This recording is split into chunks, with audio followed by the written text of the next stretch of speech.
News کی جانب۔ Twitter کے سربراہ ایلون مسک نے کہا ہے کہ ولادیمیر پوٹن نے انہیں جنگی مجرم قرار دیا تھا، اس لیے وہ میرے بالکل بھی بیسٹ فرینڈ نہیں ہیں۔ دنیا کے دوسرے امیر ترین شخص نے یہ ٹویٹ ایک ٹویٹر صارف کو جواب دیتے ہوئے کیا، جس نے سوال کیا کہ روسی رہنماؤں کو پلیٹ فارم استعمال کرنے کی اجازت کیوں دی جا رہی ہے۔ گمنام آپریشنز نامی صارف نے سابق روسی صدر دمیتری میدودیف کا اسکرین شاٹ پوسٹ کیا، جنہوں نے اپنی ٹویٹ میں کہا کہ یوکرین غائب ہو جائے گا کیونکہ کسی کو اس کی ضرورت نہیں۔ صارف نے ایلون مسک کو ٹیگ کیا اور پوچھا کہ انہوں نے روسی رہنماؤں کو پلیٹ فارم پر واپس آنے کی اجازت کیوں دی۔ برطانیہ اور بھارت کے درمیان تجارتی تعلقات منقطع ہو گئے ہیں۔ غیر ملکی خبر رساں ادارے کی رپورٹ کے مطابق تجارتی تعلقات بھارت نے اس لیے منقطع کیے ہیں کہ لندن میں بھارتی ہائی کمیشن پر سکھوں کی جانب سے کیے جانے والے احتجاج کی برطانیہ نے مذمت نہیں کی۔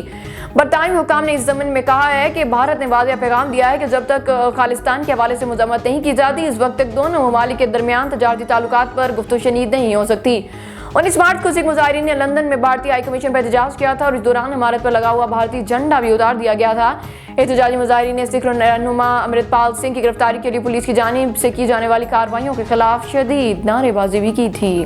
اور اسرائیلی فورسز نے مقبوضہ مغربی کنارے میں اریحا کے قریب پناہ گزین کیمپ پر حملے کے دوران ایک فلسطینی کو شہید جبکہ 2 کو زخمی کر دیا۔